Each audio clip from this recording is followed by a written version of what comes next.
Hello, everybody.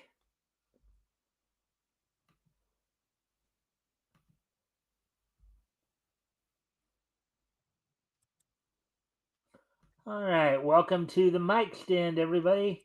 Mikestand Weekend Edition. Hello, Rick. And for those of you who are Hello, how are you tonight, Mike? all right, how about yourself?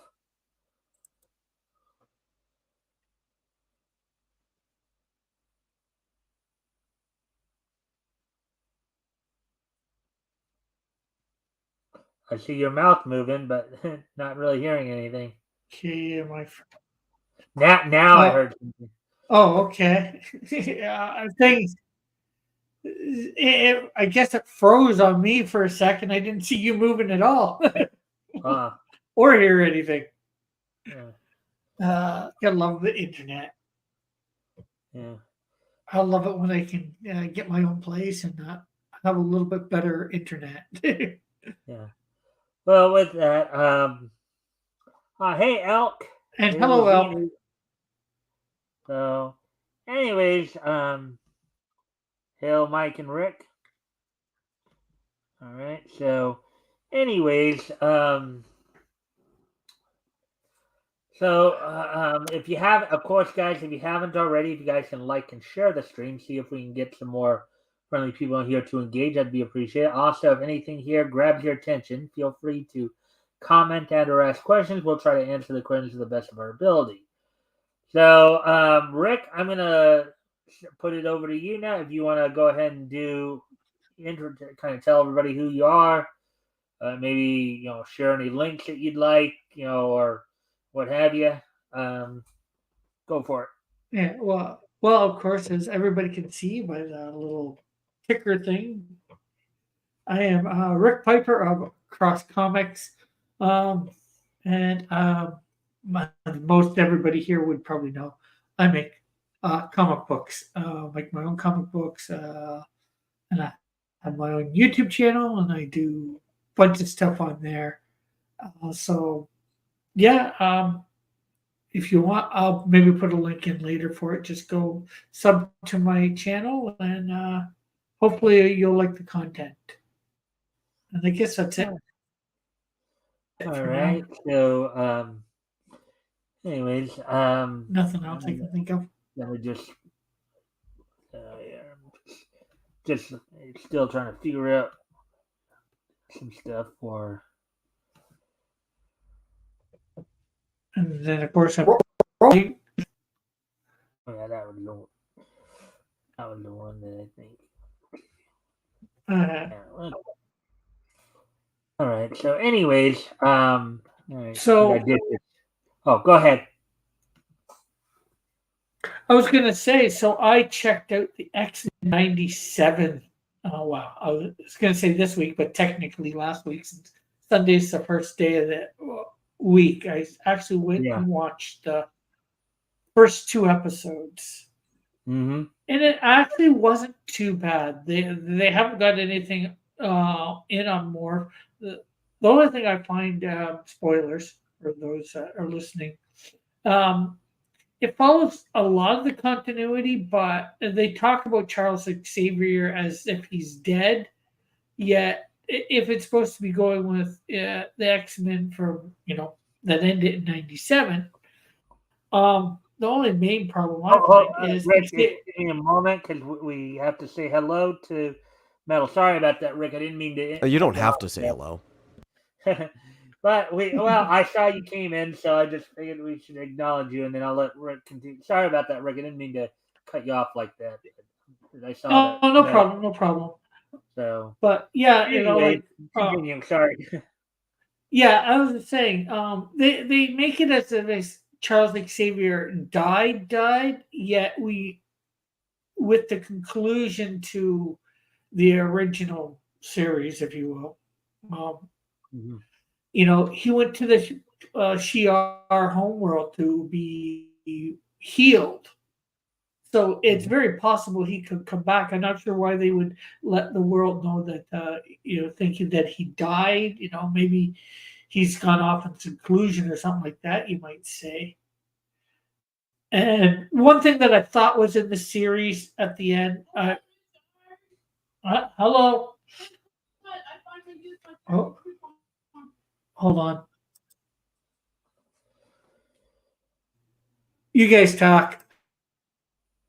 All right. And Okay. the rest of the Well, conversation will be a mystery. yeah. Well, anyway, so Metal. Well, you're here now, so welcome to the show. I know I sent out the invites a little late today, but so That's okay. I finished dinner a little late today. uh, all right. So, well, with Rick temporarily absent, you want to introduce yourself? Maybe share any links. Talk about, you know, tell us how your day went. As I said, share any links. Promote your channel. You know the shtick, right? I might. I don't know. Maybe. Hi, I'm the Metal. I'm a creator of many things. Probably to me, the most important is my publication, xdynamuschaos.com, which has comics, web comics, and web novels, and we're having some premium stuff coming up soon. And the semi-weekly live show that I run, which is known as the Vomitorium, but well, the channel's the Vomitorium. The shows we're running now are called Super Serial Showtime and Game Central Junction, which are my general like film and media and I guess non-interactive entertainment show, which would also cover like anime, comics, stuff like that. And Game Central Junction is my more interactive entertainment show, which covers like video games, tabletop, card games, toys and collectibles, and things like that. Yeah, I think as you explained before, you more or less just split the one show into two, basically. So, Yeah, we had kind of a split between two major topics that would cover most of the shows anyway, where it'd be either we're talking about like film and shows, or we're mostly talking about video games. And Marsupial didn't care so much about the Vomitorium as the name of the channel, but personally felt that it wasn't necessarily a good brand for attracting people because it didn't really say anything about the shows that we were running. So I'm like, if we're going to do any branding, we might as well focus the show more. So I split our two major topics into different shows and then also separated the other topics that come in into the shows that they fit the best with. well, and just as you know, I'm a bit of a master of words here. I think the whole idea of branding your show vomitorium might actually be more off-putting than anything else because the first part of that is vomit. Yes, most people don't know what the word vomitorium means. Actually, it was great for our branding when I first started the show back in like 2015. The show as a podcast in audio only back when we used to do it as a podcast was actually growing pretty quickly, where we were getting several thousands of plays per episode. But due to a combination of moving and hardware error, where I literally could not run the show for years, I had to stop from like 2017 up until 2020 when I came back. Yeah. And when I came back, we just were never able to pick that audience back up again. Yeah. Well, a lot of them had probably lost interest or what have you. Yeah, moved on to other things. Yeah. Yeah. So, and then I guess this is the link to your YouTube channel there, right? Yes. Well, because I would think that some people might see or hear the word vomit in there, and like, so what are they doing? They throwing up a whole bunch of times or something like that? Yeah, I don't think I want to watch that. Yeah. The actual word vomitorium means that which spews forth, which is why vomit has that connotation of things. What was that? The actual definition is that which spews forth. The actual thing called a vomitorium in ancient Rome is actually the entryway from the outer ring of the Colosseum to where the people sit, because it's got like almost a conal shape to it, so the people spew forth into the stands. We have modern vomitoriums exist. You see them in like sports stadiums, and it's that hallway to get to the stands. People just don't use the word for it anymore. All right. Oh, I think I understand now what you're saying. It's that hallway that goes from like if you're in a stadium, let's say, it's the hallway in between, like basically like The outer ring and the stands. the outer ring, like where all the concession stands and restrooms are, and then and Where then seating is. the vomitorium is that hallway between that and the seating. Yeah. So. Yeah. So. Yeah, and I think it was also probably better with the original show because it was more of a variety show than even what we tried to keep it.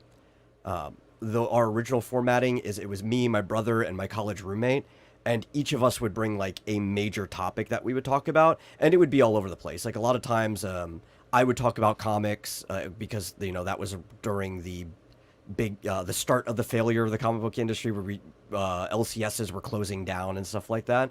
Or I would bring some random science topic like, hey, we recorded a supernova last week or something like that. My college roommate would bring like movie entertainment industry stuff. And my brother would bring like the most wacky things, but he usually brought the video game stuff because that was his major interest. And it had like a nice flavor between the three of us. And the modern version of the show just doesn't really match that.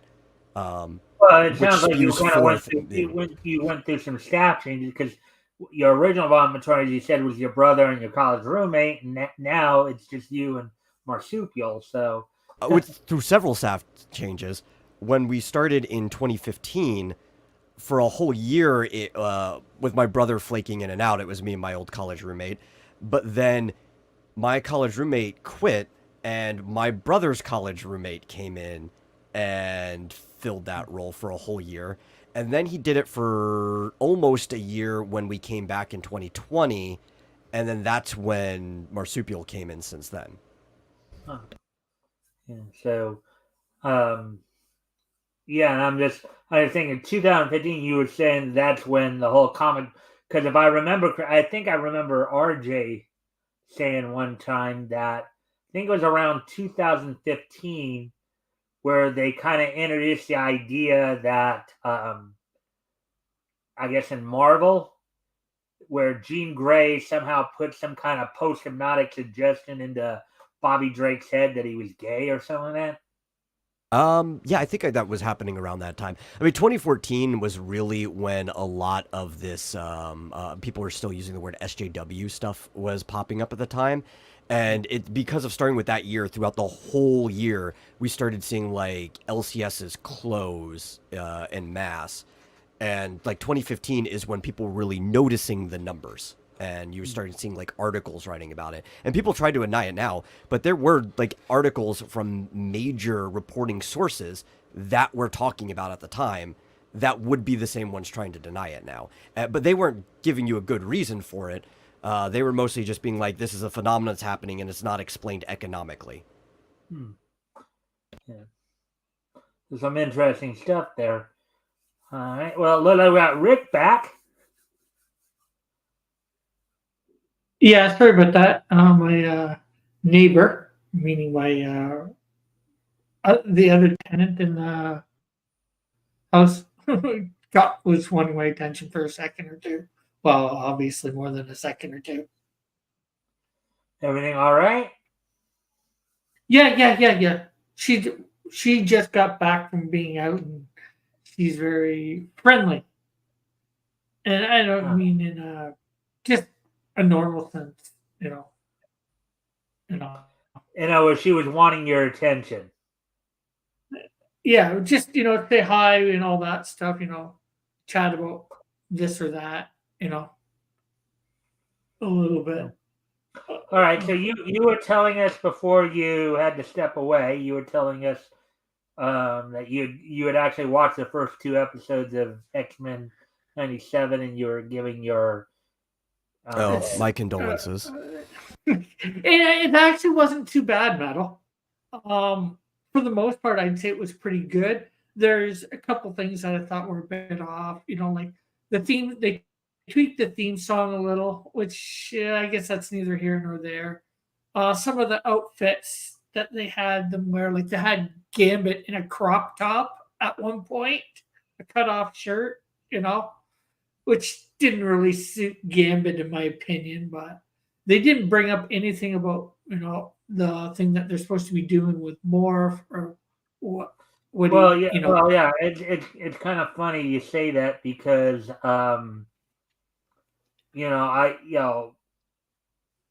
Yellow Flash last night on his show, right, on Flashcast.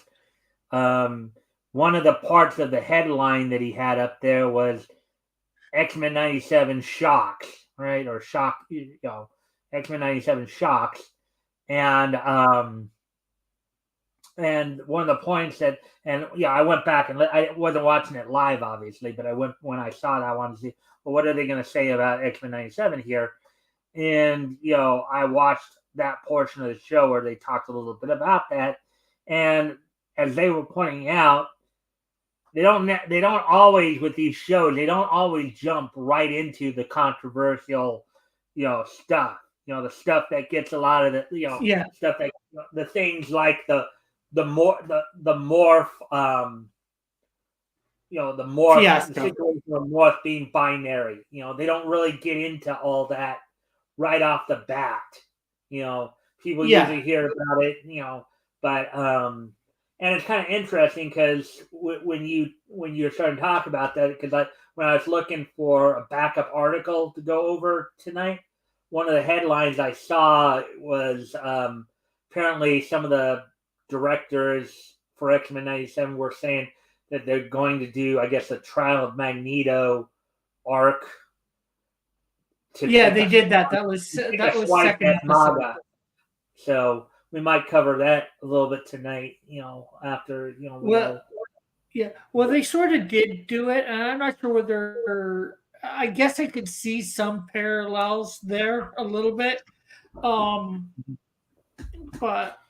I was going to say the one thing I did think was in it where Magneto took over the X-Men, but I remember afterwards, because I went back and watched the last episode of the original series, and I found out he didn't technically take over. He was there in the ending shot, but that is something that did happen in the comics.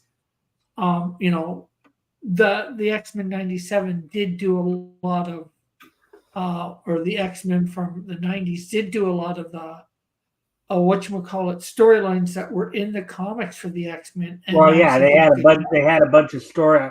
Like the first season, I think, was a Sentinel story arc, and then they had the Phoenix Saga. Then they had the Dark Phoenix Saga. Yeah, I was going to say, you want a hot take? I'll give you a hot take. I did not like the last season and a half of the original run. I did not like season 5 or halfway through season 4. Yeah. I mean, well, a lot of people did not like the last season to season and a half. A lot of people so the take's not that hot. Okay.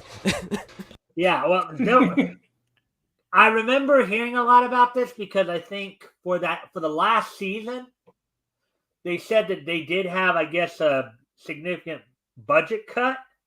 And so people were saying that you could even tell with the animation that it wasn't the same. Well, even the writing just didn't feel as good. And if a budget cut, it might have felt like the people were just phoning it in, right? Mm-hmm. Which happens a lot. Yeah. Yeah. So, I mean. So with, like, it felt like it, but it didn't feel like it, at the same time. There was, you could see parts of it in there, And so, but Magneto ends up taking over, the X-Men, and of course, people are suspicious, some of the X-Men, obviously, like Scott, which, you can't blame them really. Mm-hmm. But what can I say? I'm gonna. It did make me turn off right away. Like. Mm-hmm. Like I said, I remember watching Archie, the live action version. That made me cringe. And I know there's a couple others that, I watched. Riverdale, you mean? Riverdale? Yeah, Riverdale. And I know there's been another well, I think the newest Turtles one that was cartoon. I watched part of that, and it's like, oh god, this thing is pathetic. Yeah. Well, let's see. The Elk at Antioch said I should rewatch the '90s X-Men. It's been at least 10 years since I saw the originals. I like the puffy haircuts and padded shoulders Short of pat. the original. Yeah. Oh, that like Well, late Yeah. 80s fashion that continued into the early 90s. yeah. Oh yeah. Oh, by the way, yeah, and I guess right now might be a good time to, since we are talking a little bit about X-Men '97 here as well, um, to just kind of make sure we clarify, because Metal, you said you hadn't heard about the whole thing with Bo DeMaio, the the showrunner who got fired. So, let's see. Yes, it was I had heard glorious. some more about it since then. I liked it too. Well, basically, what it was that he was you know, he was basically fired like all of a sudden. Nobody, and a lot of people are speculating as to why he got fired. Now, some of the people at Marvel did actually release a statement, and they apparently claimed that they fired him because he was difficult to work with, which I kind of press X to doubt on that. Because here's the thing: one, after he was fired, he basically just nuked all of his social media accounts, which was a red flag that a lot of people brought up, including Yellow Flash. Um, of course, I talked to Rick about this last week. We talked a bit about this, but basically, there's a lot of speculation. There's no, aside from that one statement, there's been no like confirmation or anything more about why he was fired. They just simply said he was difficult to work with. The problem is, though, is that he was more or less a diversity hire. Well, a lot of diversity hires are difficult to work with. Like, let's be fair. There is very likely, I'm going to say 95% chance likely that there is a different reason that was the primary reason, but also that he was difficult to work with. So if we're going to release something, this is the part that we're going to release. Well, yeah. Well, the thing is that I guess he's an openly gay black man. So if they had to fire him, the part of it is that him being difficult to work with is not enough to. Oh no, I'm just saying that's what you do for PR.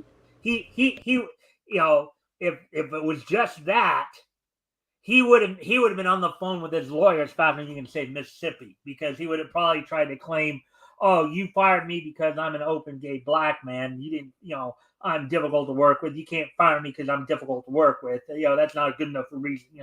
This time the next thing he played victim, and now there is some speculation as to what as you mentioned, the other stuff. Well, it's like I'm gonna be really real on this, and this is why everybody always says difficult to work with. I don't know if you've ever worked with any creatives, like ever.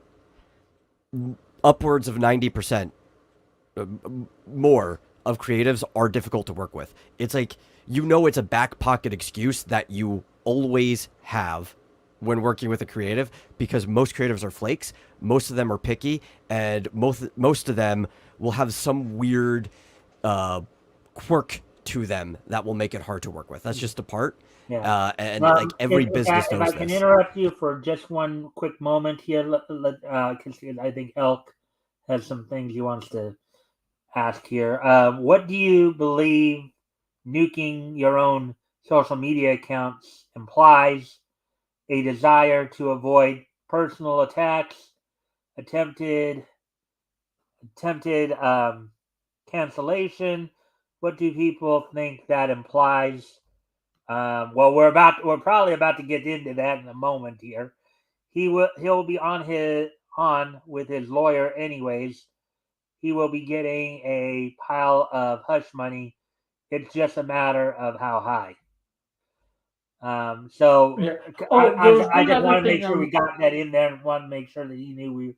But Did you want to add more to what you were saying before, and maybe reply to what Elk was Yeah, saying?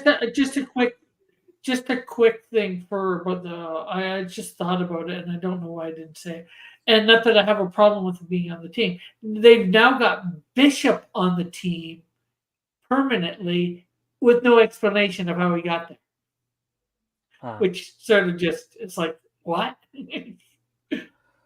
Okay.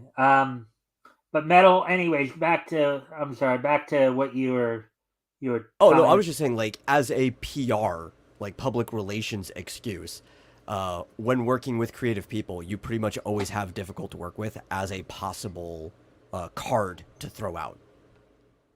Because I will stress you to try to find a good handful of creative people that aren't at least a little difficult to work with.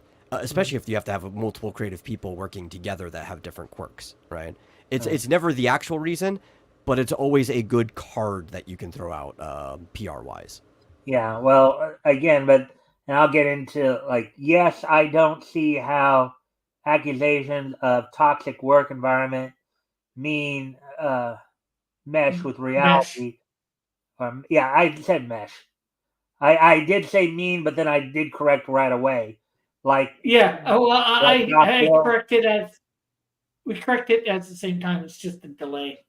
has high workplace performance goals, so that made him toxic. So, yeah, well, okay. So as I was saying before, though, there were, and I know Yellow Flash is one of the ones who was really leading the call. It's kind of a, I euphemized it by saying exposure picks, but he had something a little bit more, let's say, risque in mind, and it's a rhyming word. And as Rick pointed out last week when we were talking about it, the initials are DP, if you get what I mean.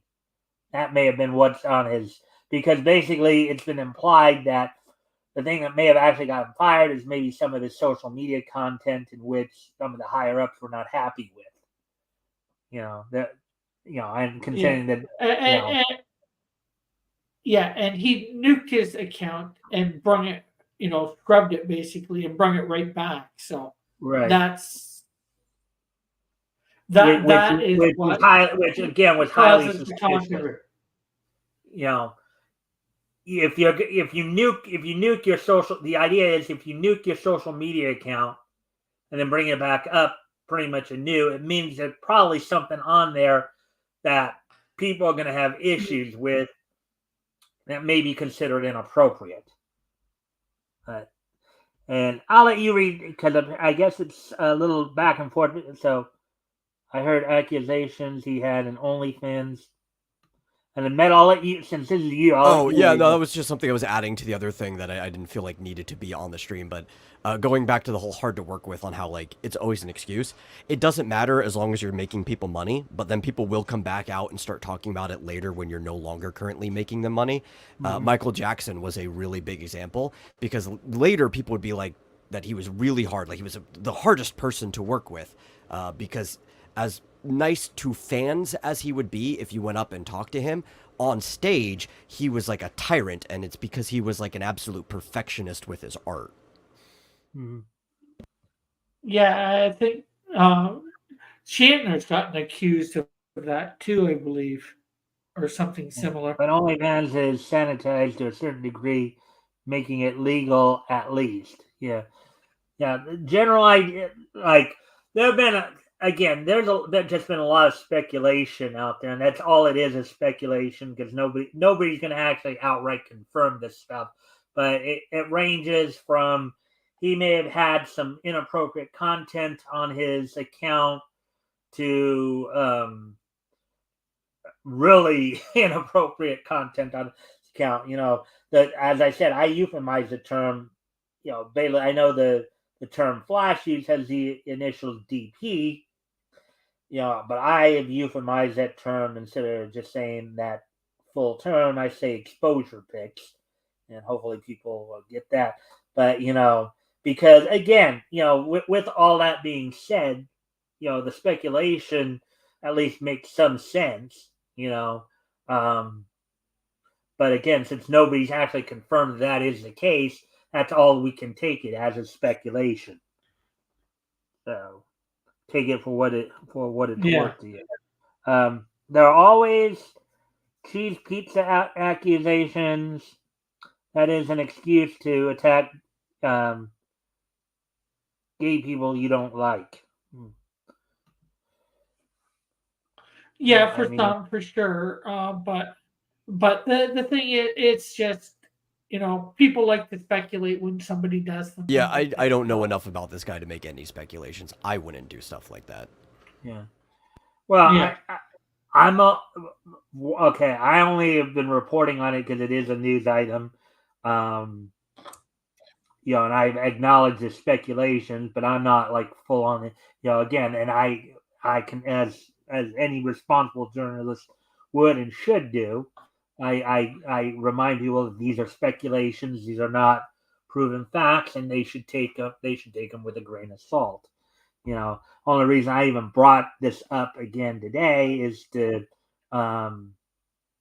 Maybe not even a grain of salt. I mentioned that to you on your show the other night, Metal, and you didn't seem to know a whole lot about what we were talking about there. So that's why I was just trying to give you a little bit more, more of the information. Yeah. But you said you heard some things. You said you heard some things too there, Metal. Most of what I've heard since then is just basically what we just talked about. That's about it. Yeah. Yeah, I was just gonna say sometimes you shouldn't just take something with a grain of salt. It should be more like a golf ball of salt.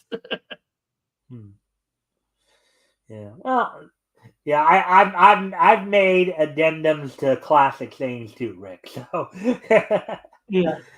Let's see. Well, actually, Elk seems to be quite active tonight. Let's see. Oh wait. Yeah. Let's see.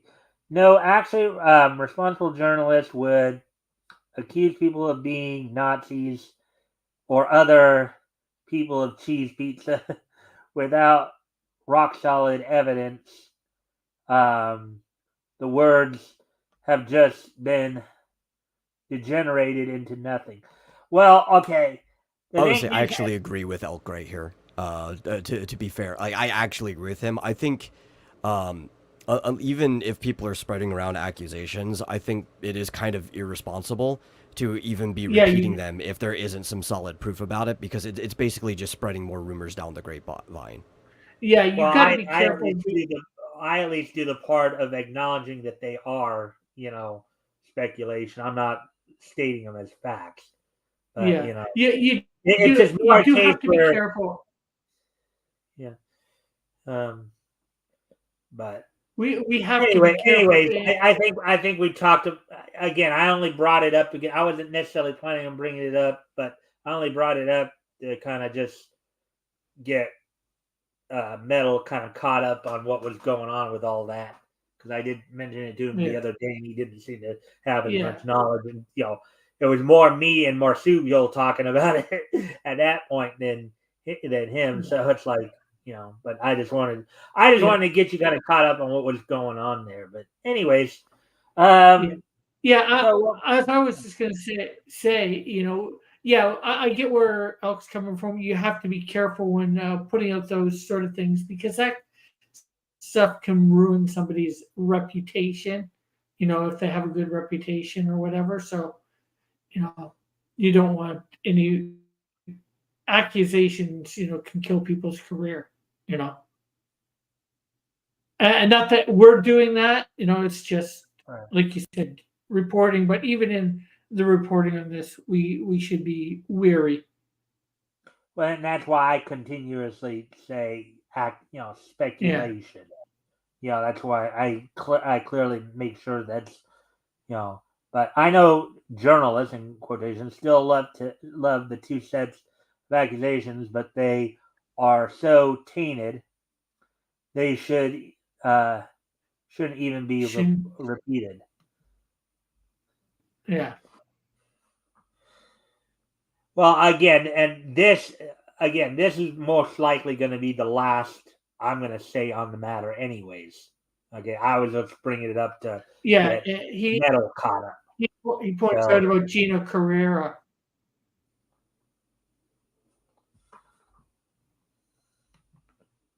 asked Gina Carano about repetition of by journalists of accusations she's a Nazi. The speculation was heinous enough to sink her career.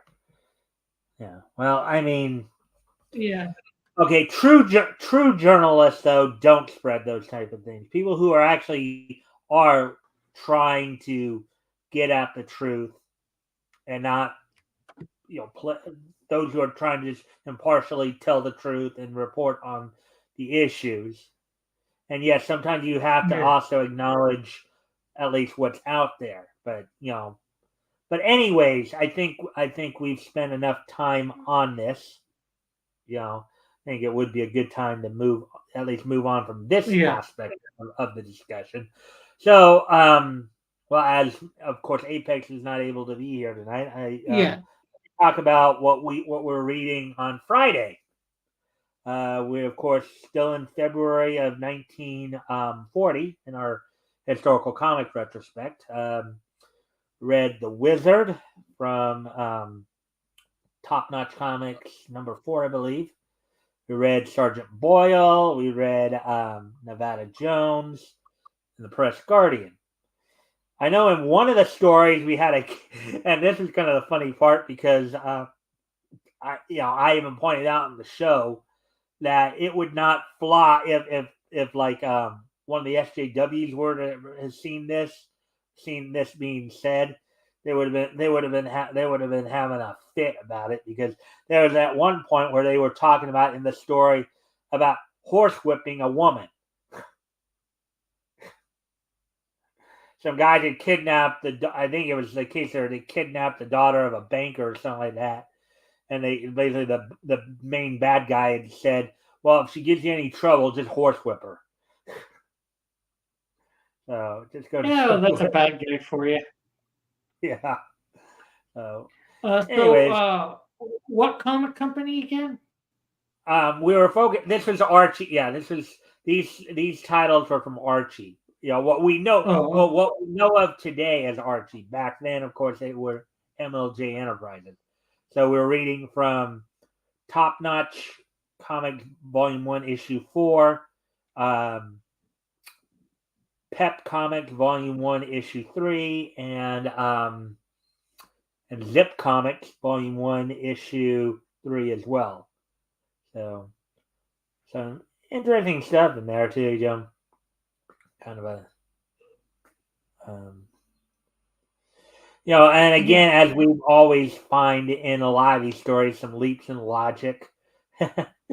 um, yeah. so, if you guys Well, want to go back severe and leaps watch in it, logic, because I think we even have leaps in logic in comics today or mhm. over the last, 80 years.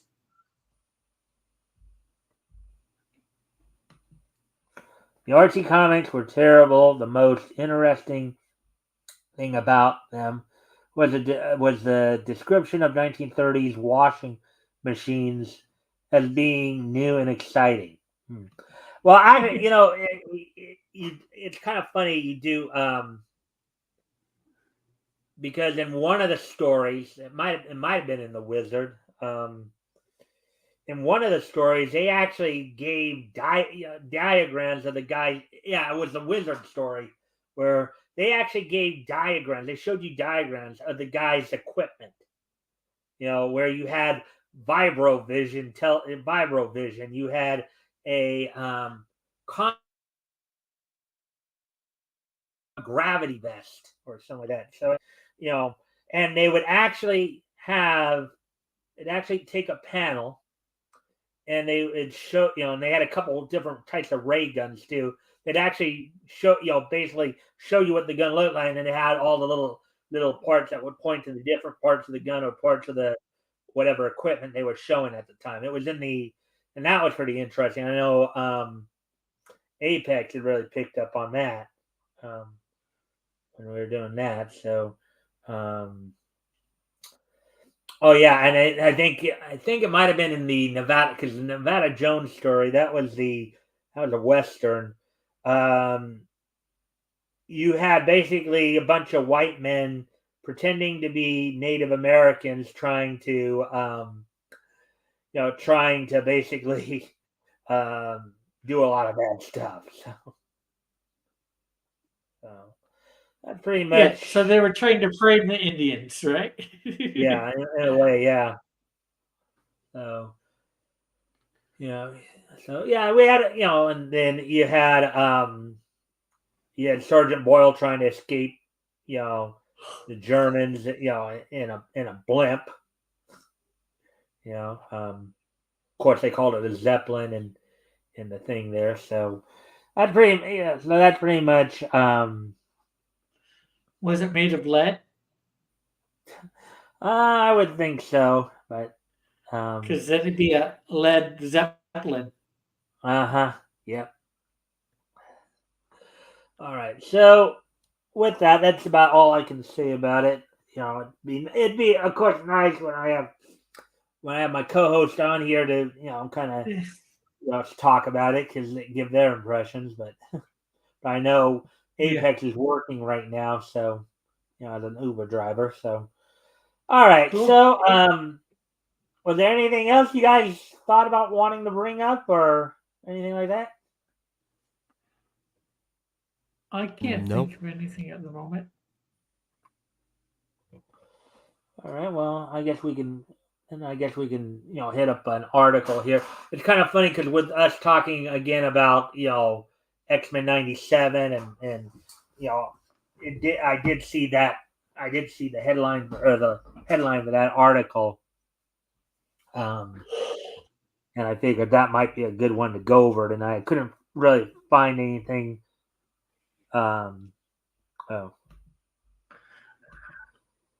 Any discussion of the Acolyte? Anyone see the trailer? I saw the haven't watched it. trailer. I want to watch it. What was that? I did see the trailer. I know everybody was saying about. I've heard things about things people weren't thinking it was good. I was just whatever. It looked sort of interesting. I know people were saying some stuff about the characters. I didn't catch that necessarily. I didn't watch anybody's reaction to the trailer or whatever. But it's like, okay, it's anybody that's shocked by them putting stuff like that in is, Well, I wouldn't even watch it. I mean, it's like I don't really pay a whole lot outside of comics and stuff like that. I don't really pay attention to modern mainstream stuff. So, yeah. Of Yeah, I have course, no idea that's what this supposed to is. be fun. It's the new Star Wars series. Oh, yeah, I have no interest in Star Wars anymore, so I'm not even going to watch Yeah. the trailer. Yeah, and I've never really had any interest in Star Wars. So, I used to. yeah.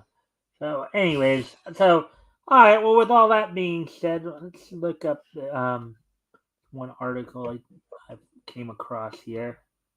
But yeah, Star Wars is dead to me. They killed it. And then they beat the dead body with a stick. When I was looking for possible backup articles to go over in the event, we did run out of stuff to talk about. I came upon this one right here. Hollywood director argues X-Men '97 chose to adapt in smaller quote the trial of Magneto in order to take a swing at quote unquote the MAGA crowd. So let's take a look at this one and see if you guys have anything to say about what he'll be saying here. So, article by Spencer McCauley, published March 21st, which is of course Thursday. Anyways, let's see what they have to say here. So, even in those rare moments when a piece of media refrains from bipartisan preaching, it seems Hollywood must go out of their way to force such a narrative upon it. This time, as horror director Joe Russo has attempted to claim that the adaptation of the classic, in smaller quotes, The Trial of Magneto comic book storyline in X-Men 97 was done not as an homage to series source material, but as a direct commentary on the quote-unquote MAGA crowd and the quote-unquote January 6th insurrectionist. And these are quotes because not everybody would say, obviously the left thinks the people who did January 6th are insurrectionists. The right says no, they're protesters. So, anyways. Well, the thing is, none of them have been charged, so yeah. Can you call them something? Well, some of them actually have been charged, and some of them have been charged. Like, they've been charged, but I don't think any of them have had the charge of insurrectionist or been convicted too. A couple of them have been convicted as well. So. Yeah, but what I mean, yes, some of them have been charged and convicted of crimes, but I don't think any of them, and I could be wrong, have been charged with the crime of insurrection. That's because that is one of the hardest crimes to actually charge somebody with. Yeah. On purpose, right? Like, because that is a serious crime. It's like, along with treason, the two most serious crimes you could possibly be charged with in the entire country. Yeah. Right. So that's why I say can you call them insurrectionists if they haven't been tried and convicted of that crime? The left believes you can. The left believes you can. Yeah. The hard part too is you actually could probably commit insurrection, and it would still be hard to convict you of insurrection. And it's just the way our laws are. Not saying any of them did, but that is how hard it is to actually convict somebody of that. Is like you could actually commit the act, and it would still be hard to get somebody on it. Yeah, so Elk was saying, a lot of them are convicted. Oath Keepers got convictions along those lines. Yeah, along those lines, but not exactly so. I don't know. I don't know. I never followed it completely, so I'll admit I'm speaking a bit out of without a lot of knowledge.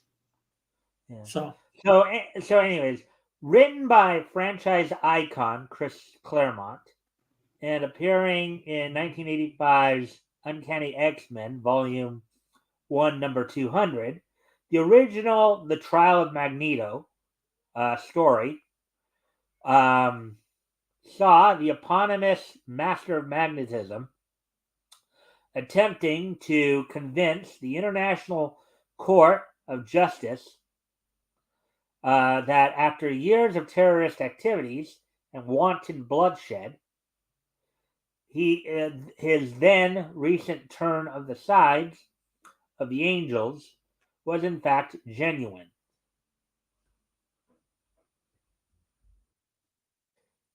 And while the years since have seen Magneto bounce between moral judgments or moral alignments more than perhaps any comic character in history, this particular instance stands out as particularly memorable in the annals of comic book history, thanks to the frank speech regarding mutant-human coexistence he gives to the court in defense of his crimes. You guys have anything to say on this? Nothing yet, because I'm not sure. I don't. Well, I never read that storyline. That story arc. Elk says Oath Keepers were convicted of conspiracy to prevent Congress duties. Yeah. Okay. That doesn't sound like insurrection. Technically, I think a lot of people could be convicted of that one. It's probably the hardest thing they could actually get them on. Like I said, it's like the actual charge of Yeah. insurrection is almost impossible to get someone. Like you could, but it's hard. Yeah. Oh yeah, I get it. Like.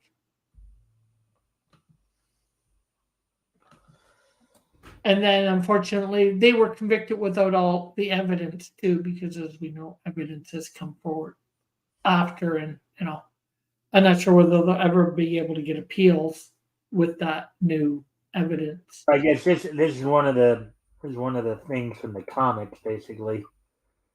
This is one of the panels from the comics. Or the cover, maybe. Yeah. Met by outcry from Russia over his attempt, as seen in Uncanny X-Men Volume 1, number 150, to threaten the world's nuclear powers into forcibly dismantling their atomic programs on the grounds that he, quote, held the world hostage, unquote.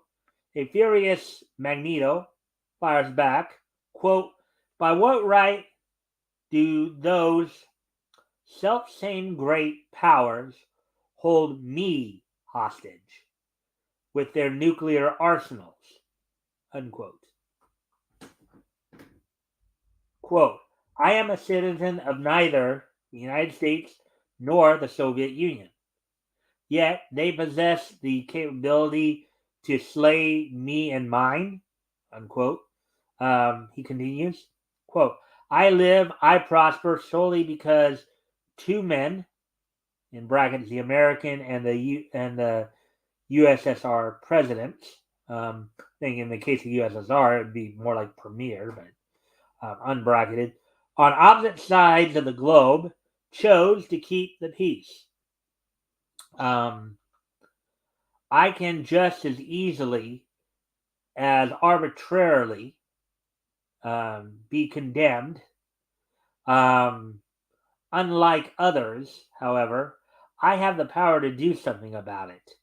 I thought, mistakenly, those nations would best understand their own language of violence. Unfortunately, force begat force. Do you know where that portion of it came from, guys? Force begat force? I'd say the Bible or something similar Originally, to it. I think it was originally the Bible, but it was also requoted by Martin Luther King as well. Yeah. In a speech somewhere. Let's see. And as always, innocence paid the price.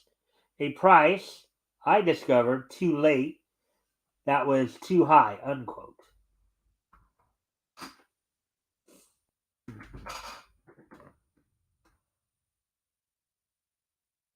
Pressed as to whether he still seeks, quote, the domination of the world, unquote, mutant leader further explains, quote, my goal has not changed, but my methods have.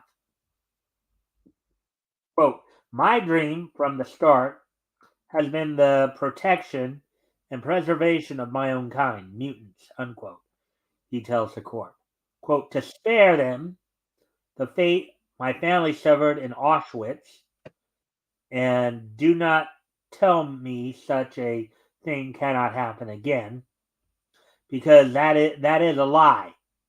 You humans slaughter each other because the color of your skin, or your faith, or your politics. And for no reason at all, too many of you hate as easily as you draw breath. What's to prevent you adding us to that list? And technically, in the comics, they had already done that to that list. Yeah. I thought I could impose sanity from above through conquest. So basically, I think in some ways, the way he's even describing, he's kind of describing himself almost as, an omnipotent being or something, like a godlike being or something like that. Well, with his powers, he's somewhat like he'd be a small G god, of course. type thing, Yeah. He can Might manipulate a lot. be closer to the old Jewish definition of the word Messiah, which we even kind of twist a bit. But the anointed king, which is still a ruler on high, which if you say from above, that often just means that your power is above the people below you. It doesn't necessarily have to be godlike. It could still be divine in the fact that it was given to you, but it doesn't have to be that you are literally divine. I mean, in some ways, you could also argue that he sounds a little, maybe earlier in the comics, he's probably a bit more megalomaniacal too. I mean, Yeah. Well, Magneto, at least the incarnation that we're familiar with now, definitely has a form of a Messiah complex. Yeah. All right. Let's see. There are too many. But there are too many of you. So I decided I must try another way. I am the reason mutants are unjustly feared. That is why I am here. Why I will abide by the court's decision. My hope is to make the world understand the reasons for my being, but most of all, to punish me for my crimes and no longer my people. You know what? This almost sort of reminds me of our reading of the Namor story, a couple weeks ago, where but a slight difference. Magneto's willing to pay for his crimes, unlike Namor wasn't. Yeah.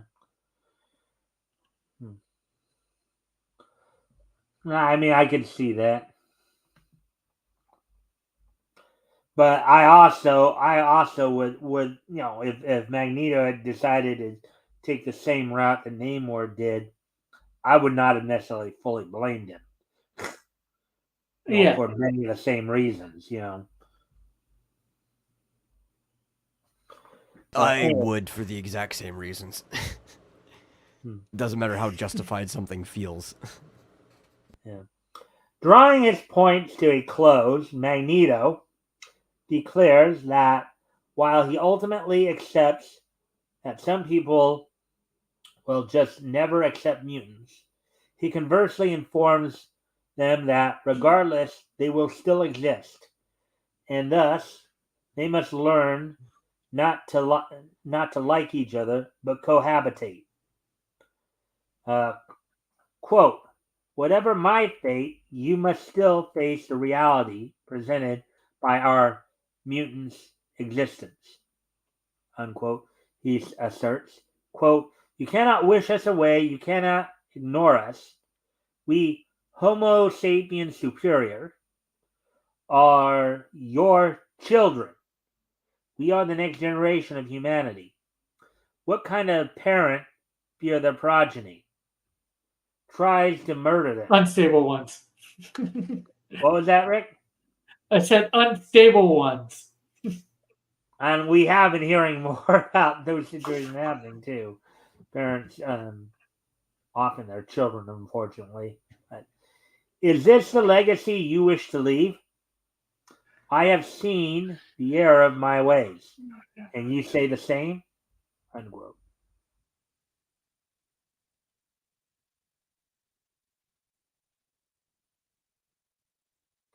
And it is this message of, quote, whether we like it or not, we must learn to share the planet that X-Men 97 chose to focus on when they adapted the scene for its second episode, Mutant Liberation Begins.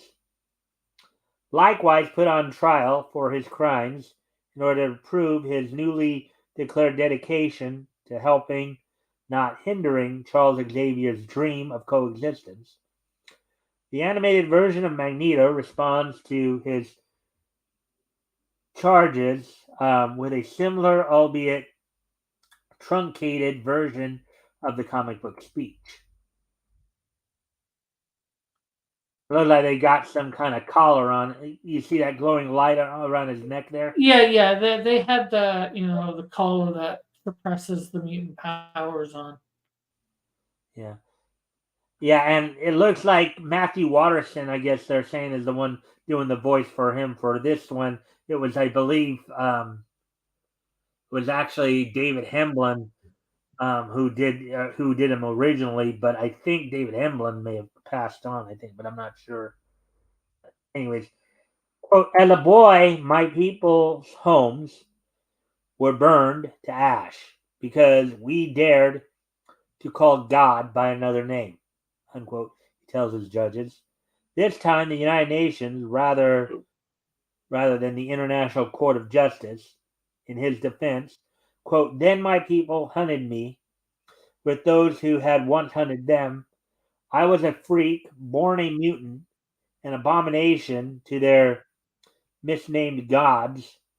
Um, in history's sad song, there is a refrain: believe differently, love differently, be of different sex or skin, and be punished. We sing this song to one another. The oppressed become the oppressors. Xavier knew this and dreamed um, we could find harmony, a future where humans and mutant could relinquish the past and finally, unquote. So thus far, you guys have anything more to say on this thus far? On what Not we've read? yet. Not that I can No. think of. I don't even think this really even sounds out of character for Magneto or anything. Like, at least the way he's been for the last couple decades. Like, that just sounds like the progress they've made with him. Yeah. And I don't, and again, Yeah. I don't know if we've gotten to the point where they're trying to make it sound like um, maybe more veiled here, but maybe trying to draw comparisons to the MAGA crowd.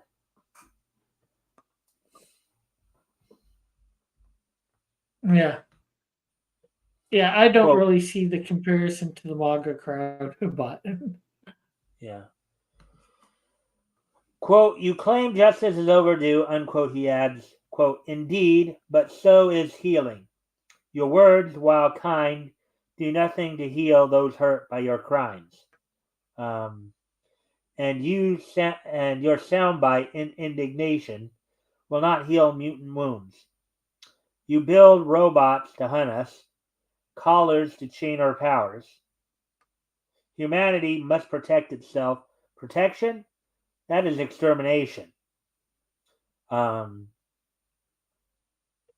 I have only ever acted to avenge crimes against my people, as you act to avenge those against yours today," unquote. Yeah, I think as compared to the earlier seasons of the original series to now, and I guess it's also within the comics too. This is a drastic change because he in the original. It's kind of funny because we talked about this before, where even though a lot of people have drawn some comparisons to things like the X-Men, saying that it's some kind of commentary on civil rights and all that. Um, um, we and Rick, I think you were here with me when we talked about this, where Stan Lee even acknowledged in an interview that was not the case. If anything, yeah. the whole idea At of least music not being more out of just him being lazy and not wanting to come up with a different origin story each and every time he introduced a character. Yeah, at least that's he said. Consciously, it wasn't part of. He said maybe unconsciously, but he can't say.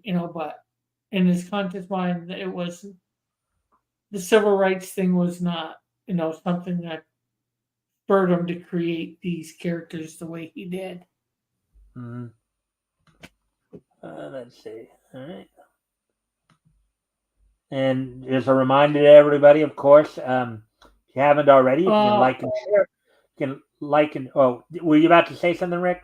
Well, I was just gonna frankly Bounding into Comics hasn't made any arguments yet here as far as I can tell. They're just going over the speech of in the comics and comparing it to the movies, although they Yeah, I haven't mean, said I think anything it's about just getting the everybody speech. up to date on the background of this particular thing. That part of what you're talking about may come a little, come towards the end of the article, but we're still working our way Yeah, through it. I'm just referring to yeah, but I'm just for referring to Elk's latest statement. It says bounding into comics makes frankly dumb Oh, arguments. Now I'm not talking sure whether he's talking about it as a whole or this article in particular. Well, if you're talking about it as a whole, Sometimes, I could definitely agree with that a lot. yeah, but again, it's like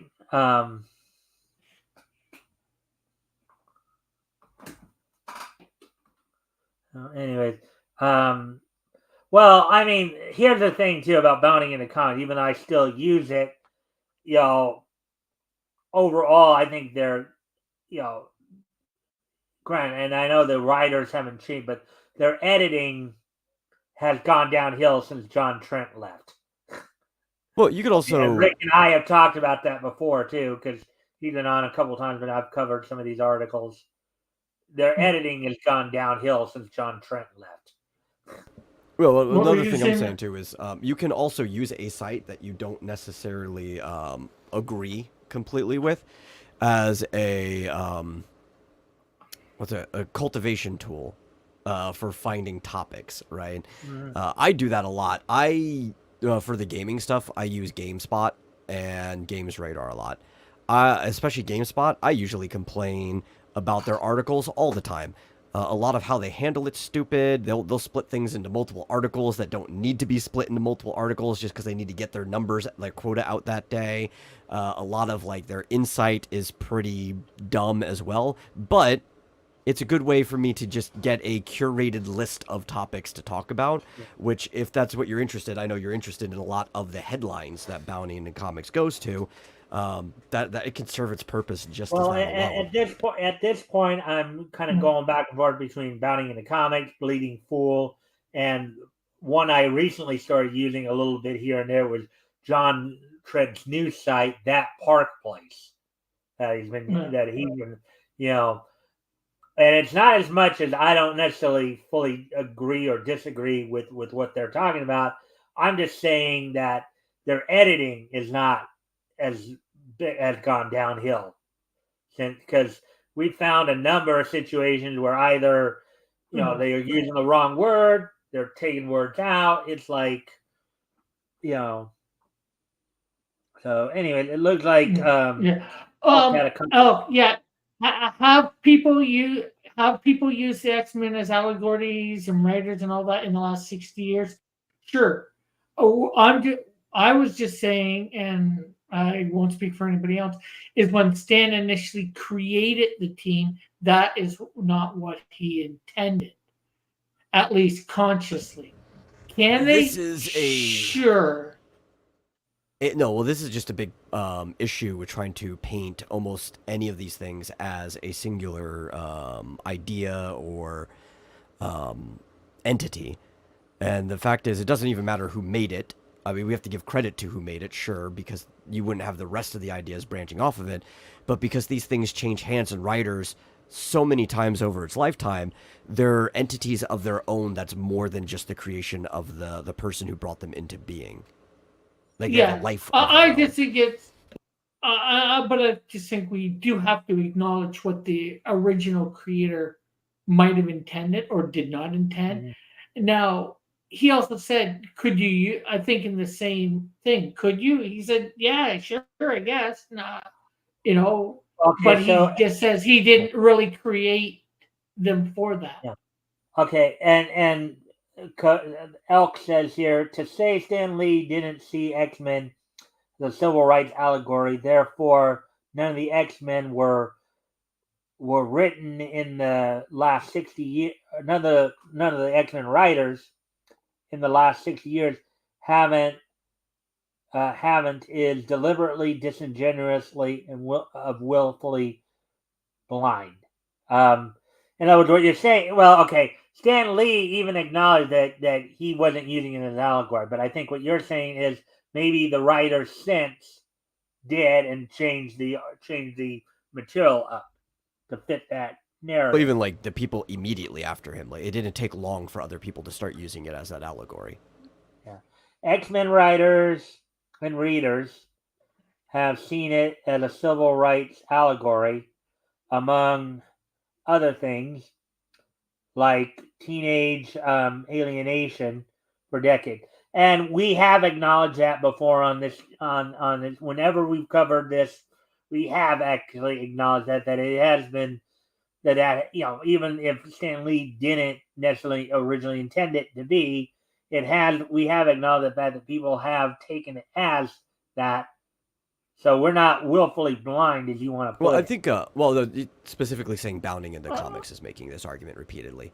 And I think one of the strong points of the X Men as a series, even if I think at least for the last decade it's been pretty weak, but as a lifetime of the X Men, is you can use it as an allegory for many different things. And I think this is why Stan was kind of like open, like, could people use it? Sure. And it's because they are a perfect blueprint for placing anything that puts you outside the norm onto, right? Like anything that people would consider an outsider, you can map that onto the X-Men. And they've used that for many different things, for immigrants, for teenage frustration, for the civil rights movement, for all kinds of different things throughout the history of the X-Men, because they're kind of almost like this blank blueprint for it. And then Elk says here, Bounding in the comics repeatedly makes the argument original author didn't use or intend certain themes, therefore all dozens of other writers didn't use those themes. And I think that's just what I think that's what Metal was just arguing there, or just the point that he was making there. They argued Chuck Dixon didn't see Bane as a metaphor for didn't use Bane as a metaphor for American intervention. Therefore, Bane was never used that way. No, he was not originally intended to be used that way. Okay, I think that's the Yeah, argument. I'm not sure before recently whether Bane's ever been used for that. I could be wrong.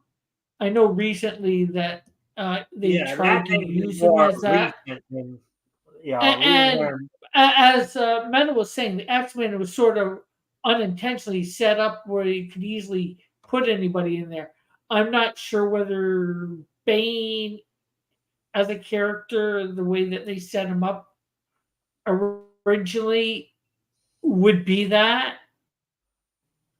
I'm not sure whether Meta would agree with me or has any thoughts on Well, no, I mean, that. it wouldn't even matter if I agree or not. And this is another reason Yeah, why, as much as I've loved these characters when I was younger, I've just been drifting away from like a lot of this mainstream stuff, and it's because there's no vision that's in anybody's hand anymore. And the fact that you have to understand, like, Chuck Dixon made Bane, but it doesn't matter that he made Bane because he made a character for a company that he does not control, right? So it's like yeah, after he's done with it, that character is out of his hands. Where it grows, where other people take it, he has no control over.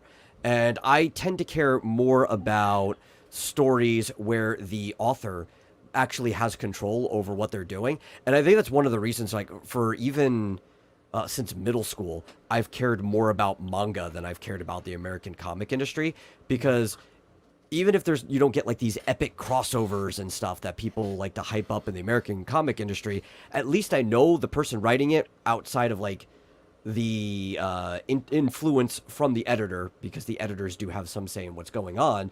That person has control of their character. Like, they get to map the character arcs, they get to say what the character is, and if that author has intent, you actually can take that authorial intent into it because they have like most of the say in it. None of these people who created these characters have like any of the say in what they do now. yeah. True, true. I get that. You know, But I guess it's we have a I'm not sure what the right term would be. Um, utopian view that they should be used the way that the creator at the time intended. And for whether it's right or wrong. You know, because these characters do change and evolve sometimes in a good way or a bad way over time based on the writers that have gotten a hold of them. Mm-hmm. All right. Well, anyways, let's get back to the article here. Yeah, let's try and finish the article. Well, no, I mean it's good conversation. It's a good conversation. Yeah. Some. I found the cursor here.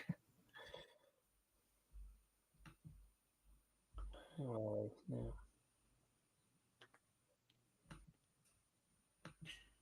All right, so there we go.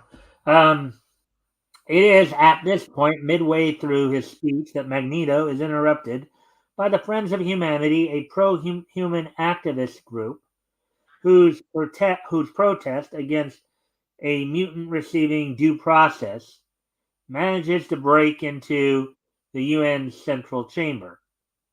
Amidst the chaos, one of the group's more radical members, the Executioner, manages to tag Storm with an X gene suppressing antidote.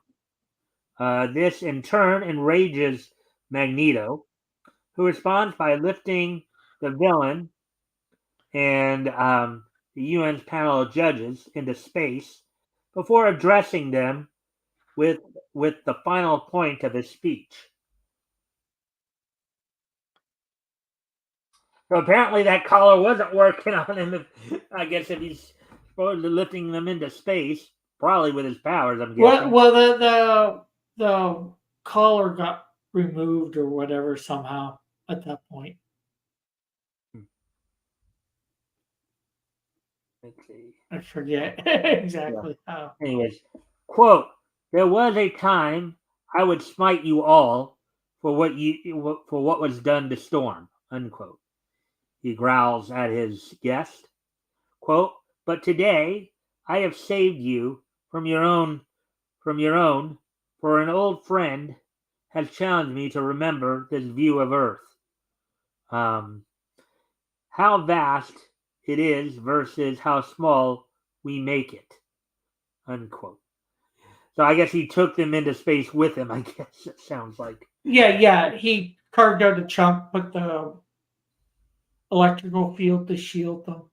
But Elk says, American writers, specifically Marvel and DC, created shared universes that are decades old now that has brought considerable financial, artistic costs and benefits.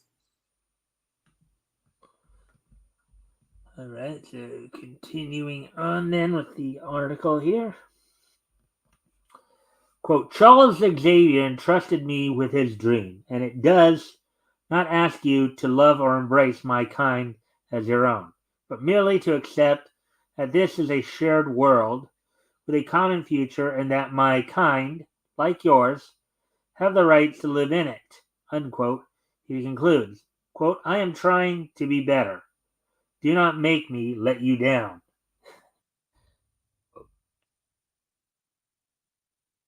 And in the opinion of the aforementioned Russo, this scene was specifically chosen for adaptation in X-Men 97 in order to take a swing at MAGA voters. Okay, so see what that's supposed to be. So taking to his personal Twitter account. So now that we got the background, now we're going to get into why he believes that this was the director's reasoning for taking a swipe at MAGA. No. Well, the director, I think, is supposed to say that it is. But anyways. Taking to his personal Twitter account on March 21st, the Beyond the Dark and Au Pair Nightmare director, not to be confused with Avengers Infinity War and Endgame co-director Joseph Russo, asserted, quote, do you think the MAGA crowd has figured out that episode 2 of X-Men 97 is about them and the January 6th insurrectionists yet, or nah? Met with Yeah, well, pushback the from problem with that is, yeah, we can see we can probably see that's what you intended, but to me, it more reads as something the left would do. But that's my own yeah. personal opinion. No, I could see Yeah, both the left sure and the right that doing this and everything in between. well, It's more of just something that when somebody becomes more well, tyrannical in their worldview does. yeah, that's true. I guess what I mean is, the January 6th people, they went in, yeah, a couple of them broke some windows or whatever, but they didn't actually, shoot anybody or whatever.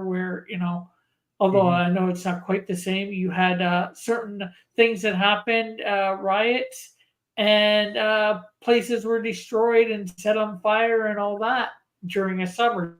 So it's like, who does this seem more like? Yeah. Well, I mean, and if you remember the BLM protest too. I mean, Well, that's what I was but referring it's to, funny but because I was it's trying not to say. well, I knew what you were saying. I didn't realize you were trying to be cute about it. But I was trying not to but have it anything kind of goes happen back to to Jim. I remember hearing a lot this more about during Obama's presidency, what people were talking about with the influence of Bill Ayers. And I think one of the things that they kept talking about with a book that he wrote called Rules for Radicals is, okay, you want to try to really put people down, and this is what you do. You look in the mirror, you find the most evil part of what you do, and you basically point at the other guy and says that they're the ones doing it. That's essentially what it sounds like they're doing here. Yeah, it's called projection. Actually, probably the most important rule, which I think was number 4, was you have to make people live up to their own standards. Yeah. Yeah. So, anyways, getting back to the article here, met with pushback from fans, many of whom suggested that he may be reaching too hard to apply a current day lens to a short story taken directly from 1985. Russo further argued, quote, some deeply stupid people in the comments. My favorites are, quote, but, it's based on this old issue of Uncanny X-Men. Quote, my guy, there's 60 plus years of stories they could have chosen to launch the new series with, unquote. He added, quote, why this one right now? Met with pushback from a supporter who begged Russo, quote, don't do that. Can I just have one thing that isn't excused for being woke? Unquote, in bracketed. The user later clarified that he meant the statement in the sense that he wanted, quote, to enjoy it without a bunch of people uh, wasting, yeah, wasting on it and review bombing it because they're only now realizing it is woke, unquote. Um, what I think what the person was getting at is that if people didn't why bring that to their attention? Why draw that kind of why paint a target on yourself, basically? I think that's only now realizing it's woke. I'm not sure who's talking here, but I think it's still the director with the last statement he makes. They've not woke since that part. The director ultimately declared, quote, X-Men's been woke since 1963.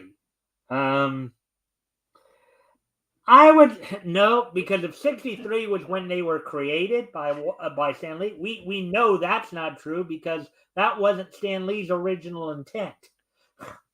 Yeah. Well, even if, say, he did, which he didn't, intended as a commentary on the civil rights movement of the day, it still wouldn't have been woke. Mm-hmm.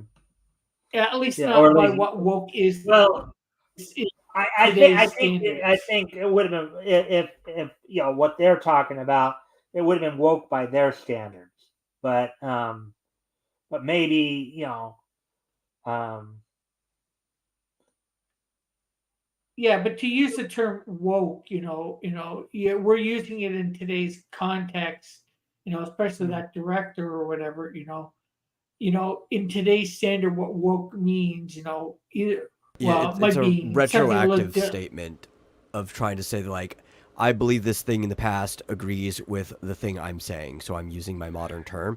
It's as disingenuous as trying to say that like Athens was a liberal society or any market society before liberalism was a capitalist economy. It's like, no, there were plenty of other types of market societies in history, even if capitalism based itself on previous market societies, right? You can't just use like a modern word with its current connotations and philosophies to refer to something in the past, even if it was something that helped lend itself to the modern philosophy. yeah. I Yeah, agree with I that just point. Yeah. thinking, with everything that woke means today, either left or right, applying that to that day and age, yeah, I'm not sure whether there's ever been a term, ever time that since the word woke, I think, has only been around about the last 10 years. Correct me if I'm wrong about that. And No, it's had, it's older than that. It went out of fashion. I think you can find the earliest uses. It's definitely older than I am. Um, okay. yeah, because it comes But from I'm gonna slang go to off be camera for a awake, moment. You guys you keep know, talking.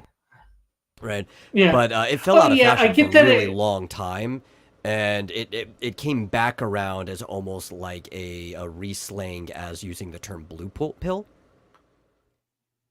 Yeah. Right, or not the blue, red pill. Like, sorry, red pill originally, but not the way that we use it now, where it's mostly given conservative connotations. But it's just being waken up to the system around you is what woke originally meant.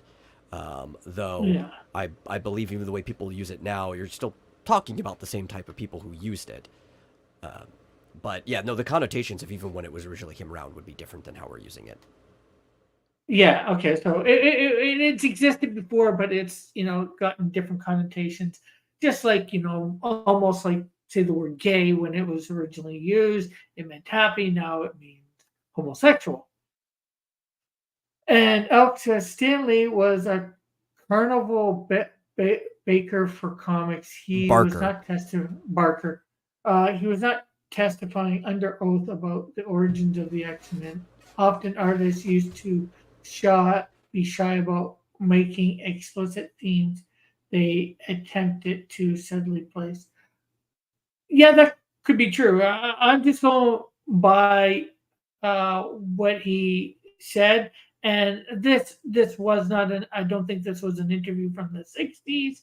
I think this might have been from the '90s, early thousands, or sometime before he died. Well, obviously, sometime before he died, but I think it was actually after 2000. But I could be wrong. I'd have to see the get the article or whatever the video that I seen him being interviewed in. But yeah, I get where yeah, he's a barker for comics. Many artists used to be reluctant to stamp one interpretation on a story. They wanted individual readers to interpret their meaning with the art. Yeah, I can agree with that. Though, I mean, he was usually pretty open when he did have an intent, right?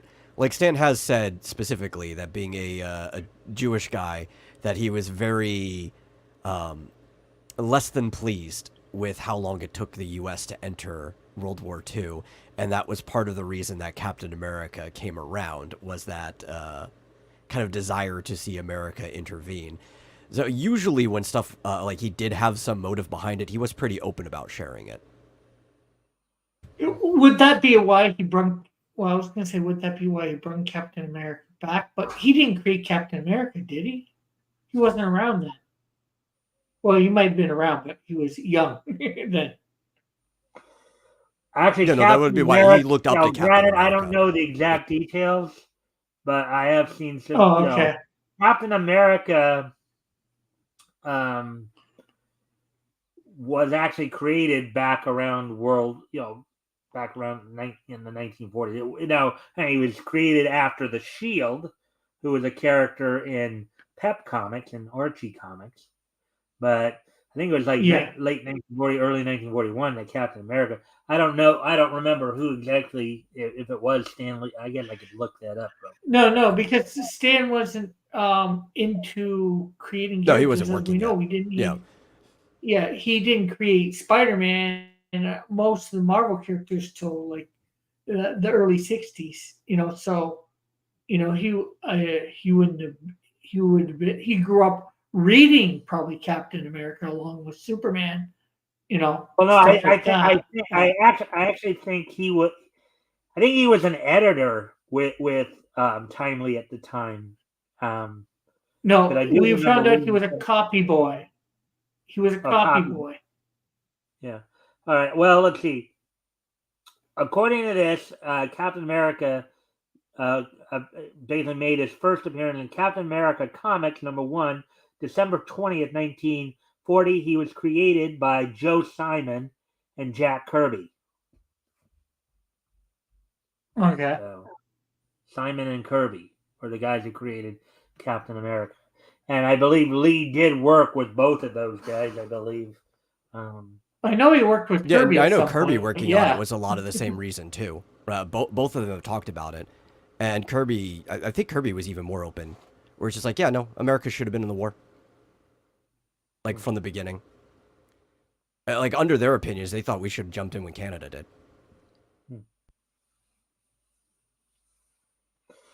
Yeah, but it took the bombing of Pearl Harbor to get us in. But the thing was too is that America though did have more of an isolationist mindset back then. Yeah, well, I heard, and I'm not sure how it's true. That's why.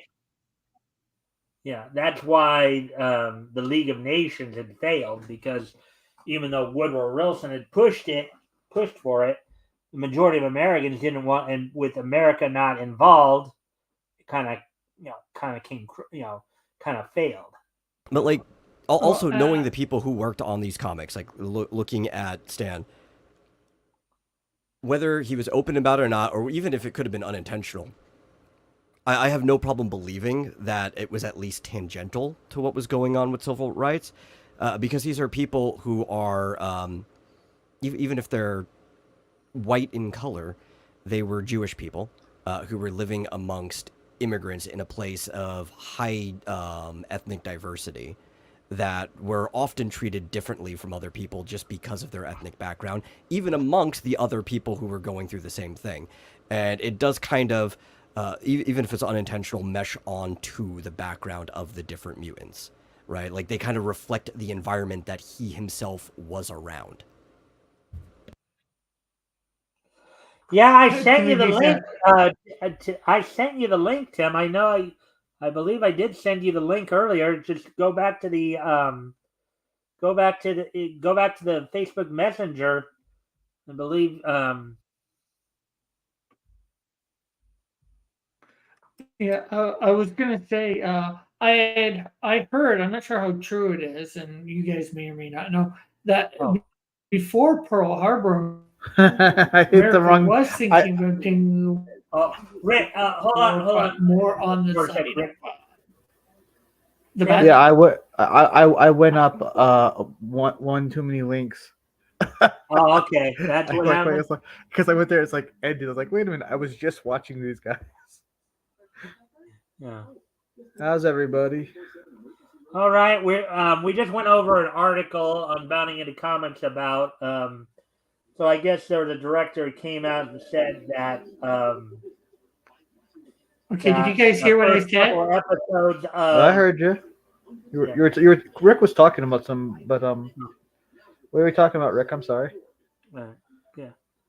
Oh, I'm not sure. Did you hear me, Mike or Metal? I'm hearing you now, but did I robot? I didn't. I didn't think so. I didn't think you roboted. My bottle's the same size. Well, I'm not sure what the. So a little bit goes a long way. Oh, I no. had heard. I'm not sure how true it is that America was thinking of ending the war before Pearl Harbor, but they were going to enter on the bad side.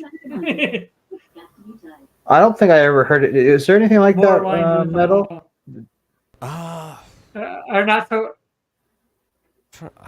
I haven't heard anything. I could just be missing information. I do know that in both World Wars, though, America wanted to enter earlier, but they couldn't get the public support for it until there was something that happened, like the Zimmerman Note was a big push, right? I do know. And we had Pearl Harbor was a big push, and it's because the government is neither isolationist or interventionist. They're profiteering, right? The public is isolationist, and you can't do too much without at least having a decent amount of the public opinion on your side without it blowing up in your face, right? So you always at least have to find an excuse to get the public to rally behind you. Yeah.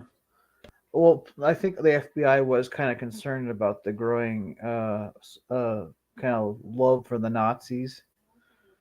There was quite a big Nazi movement a little bit in America, a little bit, to where the FBI, it was the FBI that was watching it, was watching this, right? Yeah, there was definitely a scare. I remember that from reading, but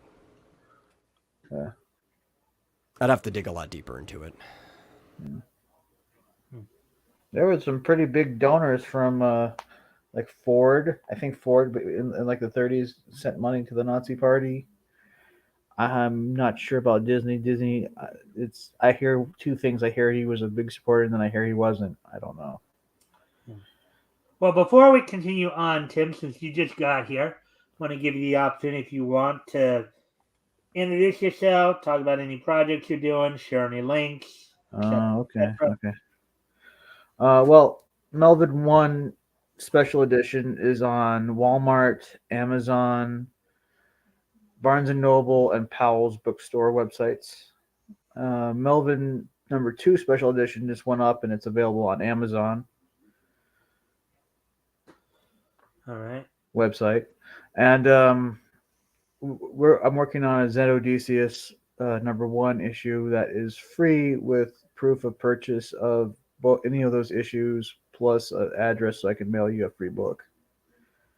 Yeah, I know I'm crazy. But you should know that by now. All right. Was there anything else you wanted to share or anything like that?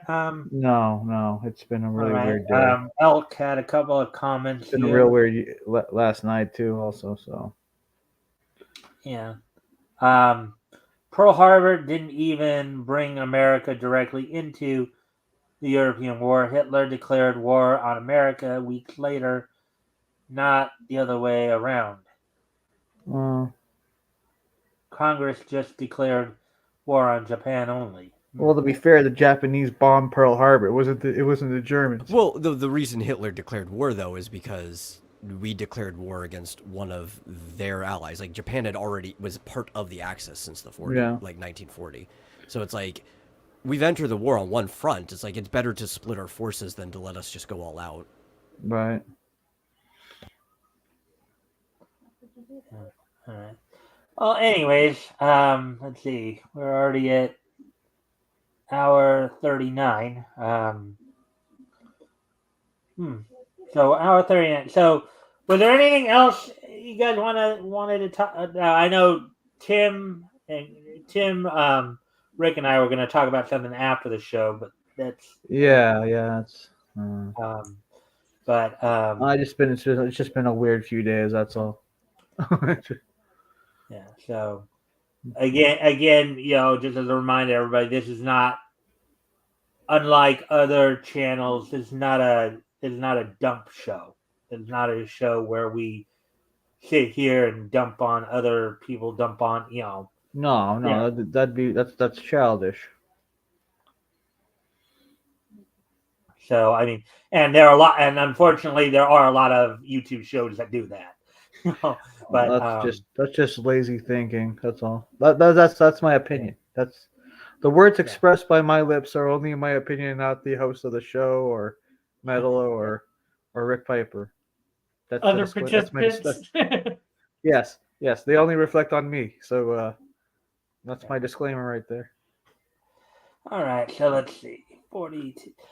All right. So what's been going on with you guys this past, well, anything? Well, I know Eric. I'm sorry, Rick. You were talking about you did actually see the first couple of X-Men episodes already. We already talked about that. Yeah. I saw an interesting documentary. Oh, go ahead. I'm sorry. I was gonna say I saw an interesting documentary about the cable guy. The movie or the movie? Yes. Apparently, it was going to be starring originally Chris Farley, and it was going to be a buddy comedy, and they changed it to being like a psychological thriller / comedy. I think I would have liked it better the other way. Some people would agree, but I actually kind of liked it. But anyway, I like Cable Guy. I probably would have liked either movie though. Yeah. The reason why Chris Farley couldn't do it because he already had obligations to do Black Sheep. Which I also like that movie. To me, it's the same movie as Tommy Boy, though. It was supposed to be like a spiritual sequel to Tommy Boy. I mean, there's enough differences in it. It's sense. not as good as Tommy Boy. It's a lesser sequel, but I still enjoy it. Yeah. Tommy Boy was good. I actually have a funny story about that one. Oh yeah. As you know, the one character in it is named Richard, right? And of course, the lead character is named Tommy. I had a buddy named Tom, or have a buddy named Tom, and just before we went to see it, we obviously knew the one guy was named Tom. We didn't know the other guy whose name was Richard.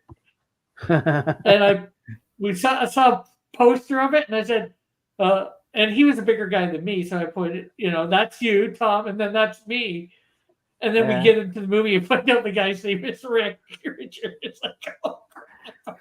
As long as his last name wasn't Piper, right? Then that'd be too weird. Tommy Boy is like one of my absolute favorite movies. I've seen it way too many times. But the funny thing with names is my name, both of them, right, is Thomas and Richard.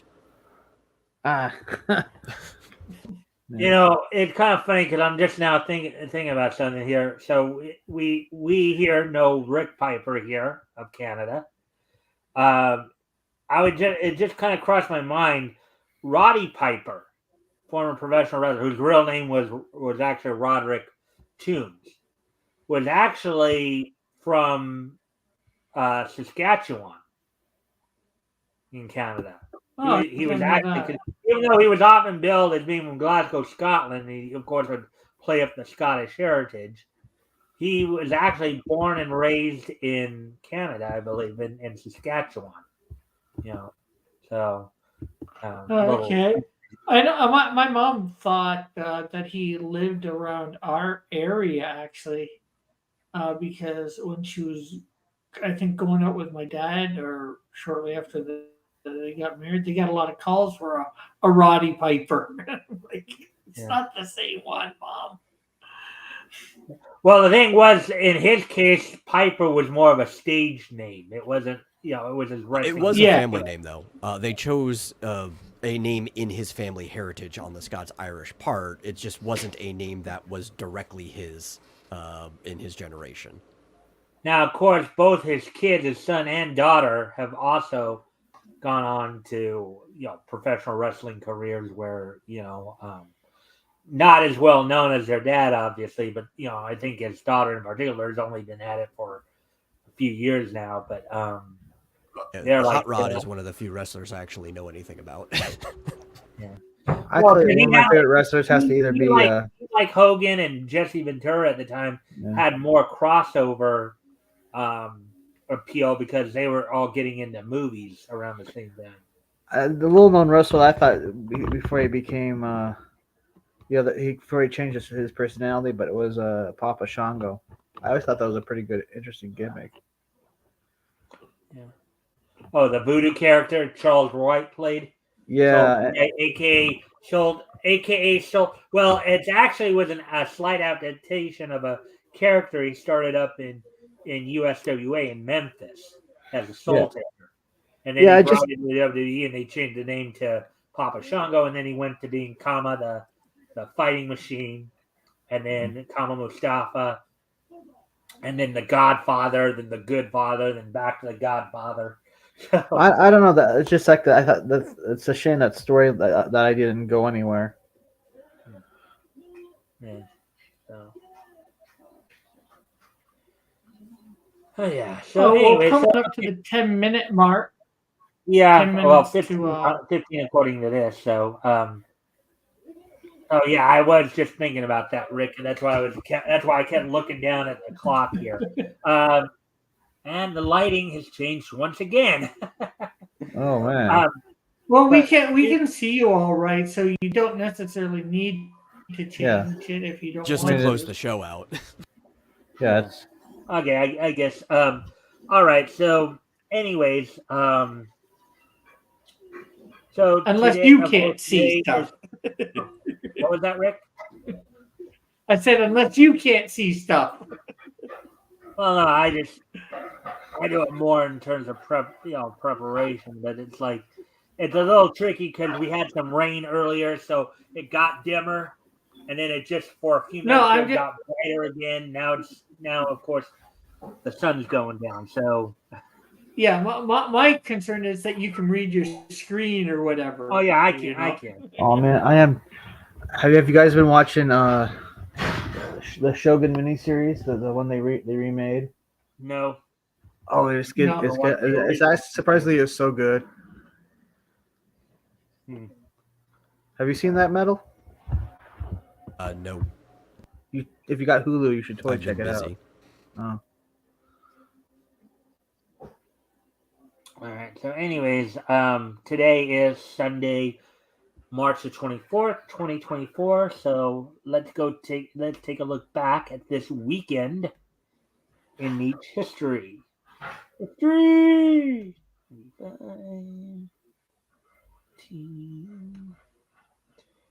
34.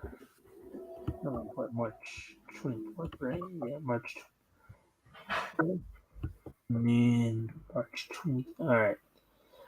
All right. So first, I'm heading back to yesterday. So on yesterday's date, 29 years ago yesterday.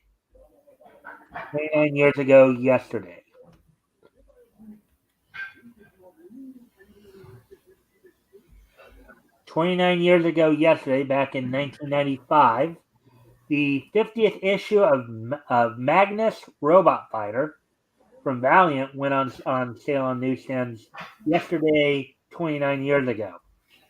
32 pages. The story was part 2 of the Invisible Legion story, written by Anthony L. Bedard, penciled by George Sarava.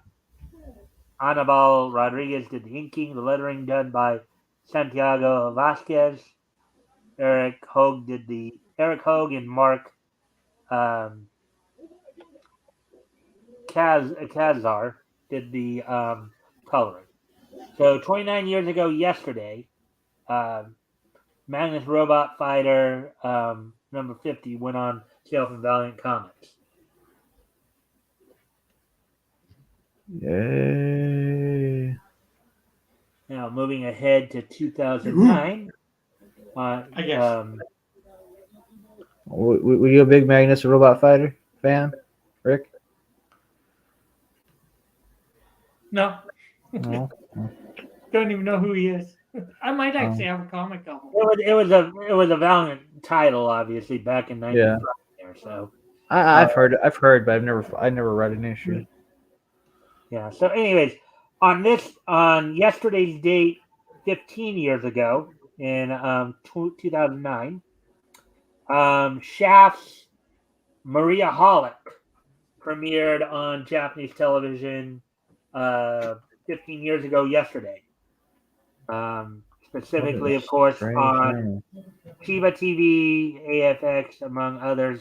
So 15 years ago yesterday, oh, I'm sorry, not premiered, it actually finished up. 15 years ago yesterday, Maria Holic finished up its run on Japanese television. So there we go with that. Now moving on to today.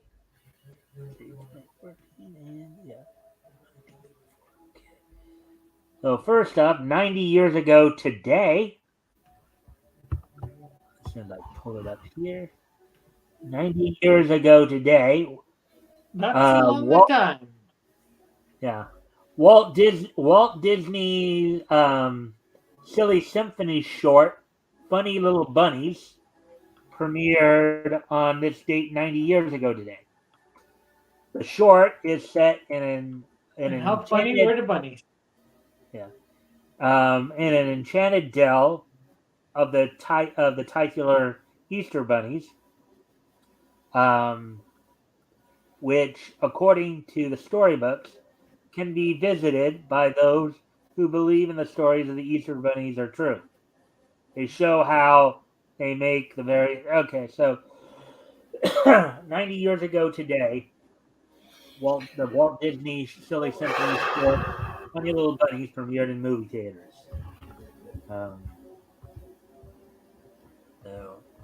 And Silly Was that like a kid's book or a number of something? different companies had kind of like musical type animated shorts where they would feature music as opposed to just outright acting. And finally, 10 years ago today, on this date, 10 years ago today, That's a jump.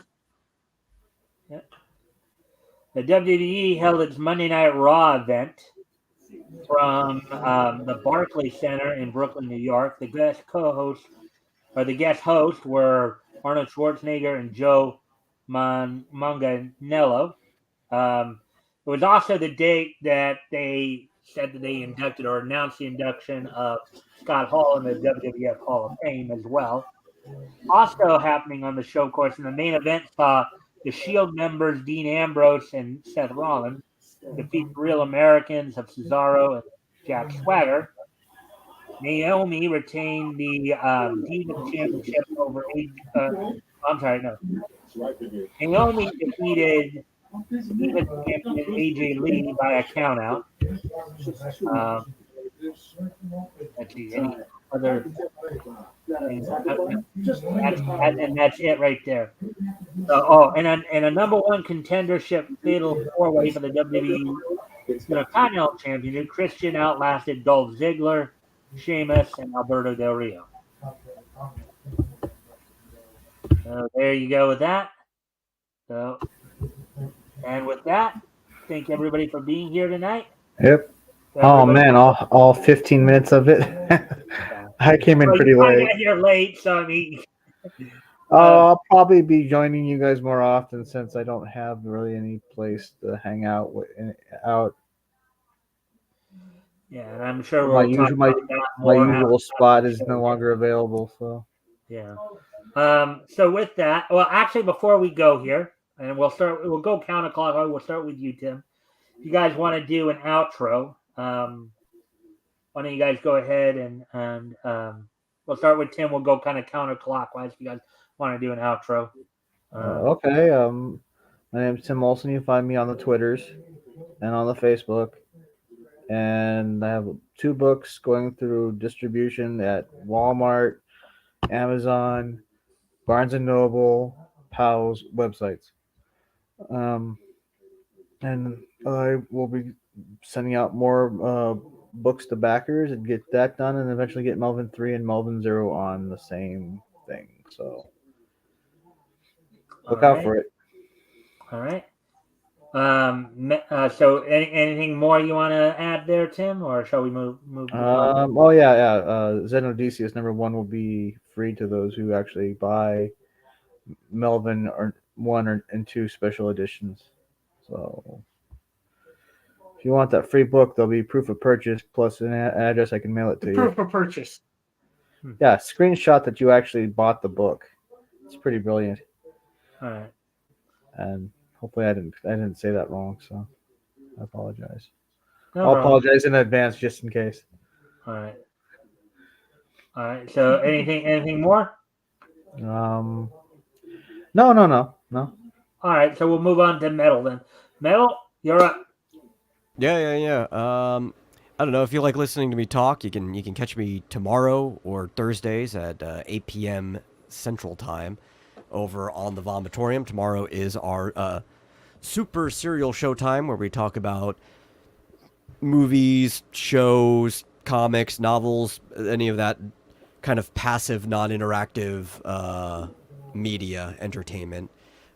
Mostly anime. I talk about a lot of anime and manga, but we do get a wide range depending on what like trailers and other stuff have come out, or if Marsupial started watching some show, it'll come up there. But you can find that over here. And if you also like some of the weird ideas that come out of my mouth, you can read any of my web comics or web novels over at xdynamuschaos.com, or if you have a particular platform you like reading that stuff, I'm sure it's there too. You can find the links on the site. Tapas, Webtoon, DeviantArt, anywhere. It's everywhere. Global Comics. That's about it. All right. Rick, you're up. Yeah. Hey, well, yeah, I guess I'll just if people want to go, those that don't know who I am already and are subscribed, just go over to my channel and subscribe. Cross Comics over here on YouTube. In fact, I'm probably going to be having a video up in the next 10, 15 minutes, maybe a little earlier than that. So yeah, just go do that. And I'm not going to share a link for it. I think everybody can find me easy. You don't want to overwhelm Thank you. them, Rick. All No. right. Anything more, Rick? No, I'm good. Okay. Well, one more little reminder for everybody. Of course, Rick is going to be joining me this Friday on our on our weekly historical comic retrospect. We're, of course, working our way through February 1940. This week we'll be looking at books went on sale from Dell Comics in February 1940, primarily the 50th issue of Popular Comics, as well as the 5th issue of the Four Color series. Yay! For color. Yeah, it was kind of an anthology type series. There were two of them. There was like one that started up in 1939, another one started up in 1942. It's like they would rotate characters in every issue basically and devote a whole book to it. Oh, okay. So Should be interesting. Oh, one question. Will you be doing the panel show next Sunday, with it being Easter Sunday? yeah, I wasn't planning on not doing it. I mean, I didn't Okay. see why. You know, And just to make it Easter-like, he's gonna throw eggs at the screen.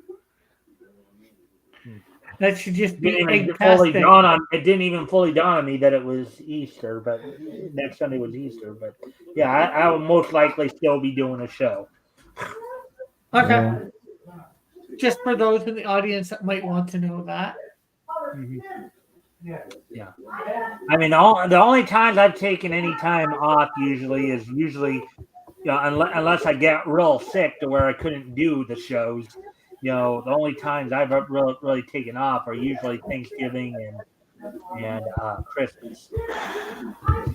Yeah. I just thought with it being technically a holiday, I wasn't sure whether you'd take it off. We do it in the evening, so basically everybody, usually for the most part, most activities are done. But I know some people still like to stay with their families and have family dinners and all that.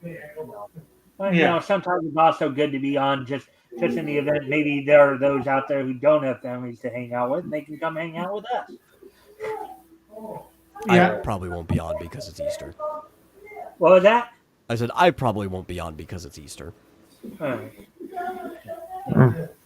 We do probably Easter me, dinner, Rick, so. and maybe Tim. Yeah. Probably. Well, I don't have much else to do, so. You'll probably attend Easter service or something. That'll be, and the rest of the day is free, right? Yeah. So with that, I So think be an everybody's opportunity for me. here, and I will see everybody back here tomorrow.